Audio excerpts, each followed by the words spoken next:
So guys finally आजकल करते करते डब्ल्यूडब्ल्यूई ने वो तरीका ढूंढ ही निकाला जिससे ड्रू मैकिंटायर उन्हें छोड़ के ना जाए। और देखो कुछ वैसा ही हो गया क्योंकि अभी हाल ही में ड्रू मैकिंटायर ने एक मल्टी ईयर कॉन्ट्रैक्ट साइन कर लिया डब्ल्यूडब्ल्यूई के साथ। इस बार पक्के से कर लिया है, जिसका मतलब ये है कि कम से कम 3 साल तक तो ड्रू मैकिंटायर अब कहीं भी नहीं जाने वाले। और माना तो ये भी जा रहा है कि ये एक बिग मनी डील है, मतलब ड्रू मैकिंटायर को एक अच्छी कीमत मिली इस चीज के लिए, तभी तो वो इतनी आसानी से मान गए। जिसको लेकर the final boss the rock भी बोल पड़े और उन्होंने ड्रू मैकिंटायर के लिए एक पोस्ट भी कर दिया। बट बड़ी बात तो ये भी है कि Drew McIntyre is back on the track. At least 2027 तक तो वो कहीं भी नहीं जाने वाले। लेकिन आप वीडियो को एंड तक पूरा देखना क्योंकि अभी बहुत कुछ बताना है हमें आपको। एंड नाउ आप देख रहे हैं रेसलमैनिक्स एंड सब्सक्राइब करना तो बनता है। वेल अब क्योंकि ड्रू मैकिंटायर डब्ल्यूडब्ल्यूई के साथ जुड़ चुके हैं, एक नया कॉन्ट्रैक्ट उन्हें मिल गया है। लेकिन इसका मतलब ये थोड़ी ना कि वो रोज रोज अपीयर होंगे, क्योंकि हम लोग जानते हैं कि कैसे रेसलमेनिया के अराउंड उन्हें हाइपर एक्सटेंडेड एल्बो से होकर गुजरना पड़ा था। तो डब्ल्यूडब्ल्यूई ने सोचा क्यों ना ड्रू मैकिंटायर को थोड़ा टाइम ऑफ दे दिया जाए, और वैसे ही कुछ उन्होंने किया भी। तो हाल फिलहाल के लिए हो सकता है ड्रू मैकिंटायर कुछ आराम ले ले और डब्ल्यूडब्ल्यूई टेलीविजन पर हमें नजर ना आए। तो अगर वो आपको नहीं दिखाई दे रहे हैं तो सरप्राइज मत होना, इंजरी से हील होने गए हैं वो। तो #गेट वेल सून भैया। नेक्स्ट जे उसो ने हाल ही में छोटा सा इंटरव्यू दिया जहां उन्होंने बताया कि पूरी दुनिया पैंडेमिक से बहुत परेशान थी, लेकिन मेरे लिए it was the chance of levelling up. And वैसे ही कुछ हुआ भी। देखो कोविड के टाइम पर मुझे शाइन करने का मौका मिला। उस टाइम लोग ज्यादा नहीं थे, तो मेरा ज्यादातर interaction Paul Heyman, triple H and Roman Reigns के साथ ही होता था। और पता है डब्ल्यूडब्ल्यूई ने ब्रे व्हाइट वर्सेस रोमन रेंस को बुक करने का प्लान भी बना लिया था, लेकिन बाद में चीजों में फेरबदल आ गया और बीच में मुझे ऐड होना पड़ा। तो उन दिनों हम सभी को लेवल अप करने का मौका मिला, सही मायनों में। ओके मिस्टर जे उसो, कांग्रेचुलेशंस, आपने लेवल अप किया, हम सब खुश हैं। लेकिन भगवान न करे कि कोविड दोबारा कभी आ जाए, उसका दर्द अभी भी हमारे दिलों से गया थोड़ी ना है।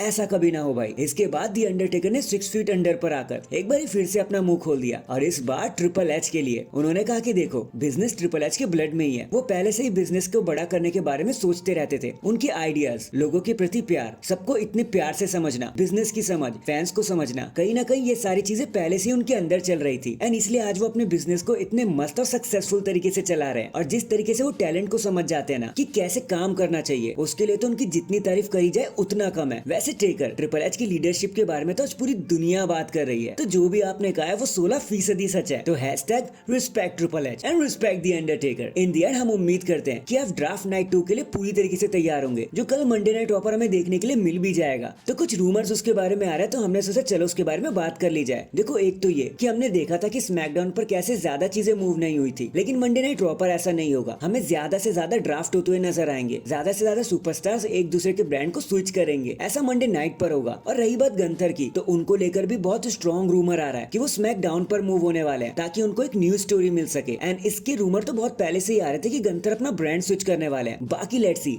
अब जब कल ड्राफ्ट हमारे सामने होगा सभी सारे पत्ते खुल पाएंगे और हमें अच्छे से पता चलेगा। So that is it guys, अभी के लिए तो बस इतना ही। आप मुझे बताना ड्रू मैकिंटायर के रिजाइन करने के बाद आपको कितनी ज्यादा खुशी हुई, या फिर आपको फर्क ही नहीं पड़ा, कमेंट करके जरूर बताना। एंड चैनल पर नया है तो चैनल को जल्दी से लाइक एंड सब्सक्राइब कर दो। बाकी मैं मिलता हूँ आपसे किसी और अपडेट के साथ, तब तक के लिए अपना ख्याल रखें और खुश रहें।